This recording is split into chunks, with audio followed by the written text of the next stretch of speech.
विद्यापीठासारख्या क्षेत्रामध्ये सर्वोच्च पदावर कार्यरत राहून काम केलेलं आहे. तर या शिक्षण व्यवस्थेच्या संदर्भामध्ये तुम्हाला काय वाटतं नेमकं की कशी असली पाहिजे? म्हणजे तिथे बसलेला माणूस हा विजनरी पाहिजे आणि माझ्यासारख्या माणसाला सहसंचालक झाल्यावरती तिथे कार्यक्रम जिथे ग्रँड कमी करायची राहायची शिल्लक राहत नसायची तिथे मी 1100 कोटी सरप्लस दाखवले की एवढे माझ्याकडे शिल्लक पैसे. असं प्रशासन केल्यावरती ते अनुदान योग्य माणसाकडे जाईल याची आम्ही व्यवस्था केली.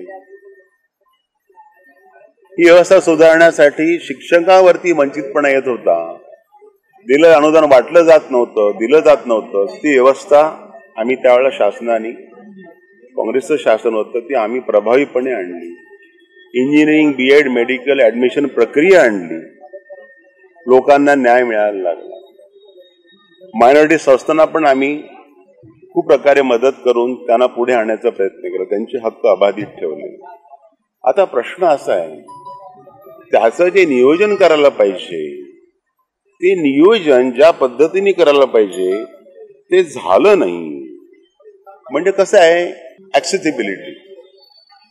जसं मी आता सहसंचालक होतो नंतर मग ग्रामीण भागाचा माहिती असल्यामुळे प्रकुलगुरू ते पर्स्पेक्टिव्ह प्लॅन विकास आराखडा विद्यापीठाचा तुम्ही असा बदलला. शासनाचं धोरण होतं तालुका तिथे महाविद्यालय, पण आम्ही आमच्या व्हिजननी शासनाला कन्व्हिन्स करून 15 किलोमीटर अंतरावरती जरी असलं तरी कॉलेज काढता आलं पाहिजे. त्यामुळे ह्या ठाणे पालघर जिल्ह्यामध्ये ग्रामीण भागामध्ये आज एवढी महाविद्यालय पसरली. हे असं नियोजन केल्यामुळे आज त्या ग्रामीण भागातला विद्यार्थी महाविद्यालयात जातोय. तरी पण ज्या पद्धतीने चांगली महाविद्यालय झाली पाहिजे ती होत नाही. नोकरी मिळेल असा शाश्वत ग्रॅज्युएट आपण निर्माण करू शकत नाही. शिक्षकांचा वाणवा आहे की त्याला तुटपुंजीत काय अर्थाने ज्ञान लागते ते आम्ही देत नाही. आज ग्रामीण भागामध्ये विद्यापीठ काय महाविद्यालय काय पण एक शिक्षकी शाळाच्या 2 शिक्षकी शाळा झाल्या, परंतु ज्या गावामध्ये मुलांना शाळा पुस्तकासाठी पैसे नाहीत, गरीब गाव आहे, शेतकरी आत्मा करतात, तिथली शाळा काय मिळणार. ही आपलं रिसोर्स मटेरियल आहे, ही आपली ज्ञानगंगा यातनं तयार होणार आहे, टेक्नॉलॉजी तयार होणार आहे, ती फास्ट झाली पाहिजे. हे धोरण पूर्ण चुकीचं आहे. ज्यांना स्वतःचं घर चालवता येते ते शाळा काय चालवणार हो? मग काय कमी आपल्याकडे आज आहे? आज आपण किती कोट्यांचे कर्ज घेऊन बसलेलो आहेत आणि विकासाचे स्ट्रक्चरल प्रोग्राम आम्ही आणतो, तंत्रज्ञान आणतो, पॉवर प्लांट्स आणतो, हे आणतो ते आणतो. एक शाळा आपण चालू शकत नाही हो. हे झाल्याशिवाय महाविद्यालयामध्ये आपण कमीत कमी मान्यता प्राप्त पद पण भरू देत नाही. मुंबई विद्यापीठामध्ये आज 900 महाविद्यालयापैकी 250-300 महाविद्यालयात सुद्धा फुल टाइम क्वालिफाईड प्राचार्य लोक नाहीयेत. कितीतरी महाविद्यालयामध्ये नजीकच्या काळात निर्माण झालेली प्रशासन मान्य एक पद नाहीये. कोणीतरी यायचं, शिकवायचं, जायचं, पेपर काढायचं, चुकीचं राईट करायचं. मग हे जिथे आपले 500-600 की 5000 मुलं शिकतायत तिथली ग्रोथ बघून त्यांना योग्य पद्धतीने ससोटीचे शिक्षक देणं, उच्च शिक्षण हे पण आपण करू शकत नाही. मग आपण कुठे जाणार? तर मला तर वाटतं की पद्धती इतकी धोक्यात आलेली आहे. म्हणजे प्राध्यापक ही पद सुद्धा नामशेष होतात की काय आणि कंत्राटी पद्धतीने शिक्षण चालणार की काय अशी भीती वाटते ना. असं झालं तर वंचितांची संख्या झपाट्याने वाढेल. सर, लोकसभेमध्ये लोकप्रतिनिधी म्हणून निवडून गेल्यानंतर आपण सर्वात पहिलं काम कोणतं आधी केलं? शिक्षण आणि पर्यावरण आणि लोकांच्या सोयीसुविधी, दळणवळण आणि सुरक्षित जीवन, ग्रीन अर्थ. सर, एक कुलगुरू म्हणून आपण एक भारताचं एक निरीक्षण केलं असेल की भारतामध्ये म्हणजे एकूण सगळ्यांचंच पदवीधरांचं प्रमाण नेमकं किती टक्के असेल? पदवीधरांचं प्रमाण हे माझ्या मते 10 ते 12% म्हणजे खूपच कमी. तरी देखील एवढी भीड. शिक्षणात जाणारा वर्गच 20%च्या खाली आहे उच्च शिक्षणात. अरे 100 मुलं जायला पाहिजेत त्या वयाची उच्च शिक्षणात, ती अजून 15-16 वरती आहेत. म्हणजे बाकीचे 80-85% अजून आलेच नाहीत. मग हे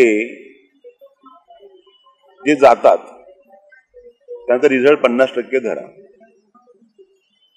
10%च्या खाली आपण आलो जे ग्रॅज्युएट्स आहेत.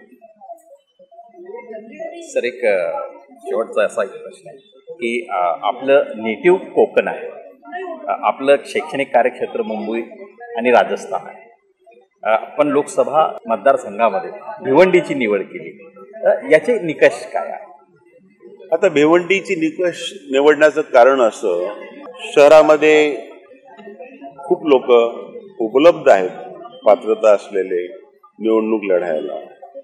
जसं आपण तिकडे खाली जाऊ, आमच्या भिवंडीमध्ये एवढं भरपूर लोक आहेत. त्यात 6 मतदारसंघ आहेत, भिवंडीचे 3 ग्रामीण धरून शहर आणि इकडचा.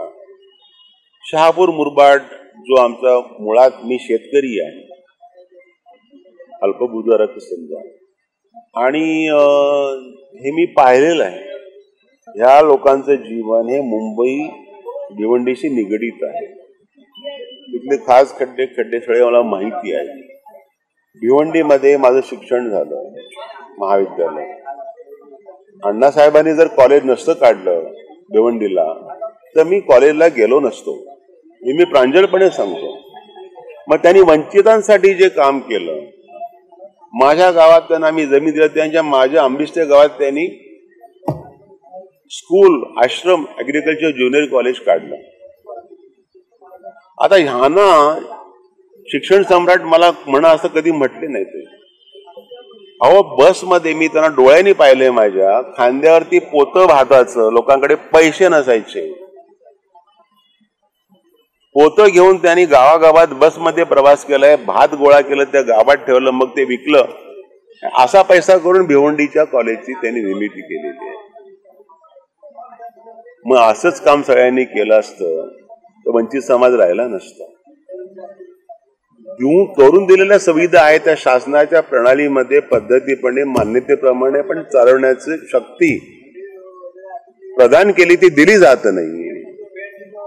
आणि म्हणून हा एक न्यूक्लियस असा आहे, शेतकरी आहे, मजूर वर्ग आहे, सर्व धर्म समभावाचे लोक आहेत. आज आम्ही मँचेस्टर म्हणतो ते भिवंडीला टेक्स्टाईल्स, शेतकरी आहेत, बाधित आहेत, शाळा महाविद्यालय, अर्बनायझेशन होत आहे. त्या अर्बनायझेशन मध्ये आमचे चांगले रिसोर्सेस, नद्या नाले खराब होत आहेत, त्यांना थांबवलं पाहिजे, स्वच्छ शहरं झाली पाहिजे. एक असा हा कार्यक्षेत्र आहे, तो मला परिचित आहे. इथे मी काम केलेलं आहे, सातत्याने काम केलेलं आहे आणि सातत्याने संपर्क ठेवलेला आहे. मी घरी बसून राहिलेला आहे निवृत्तीनंतर सुद्धा.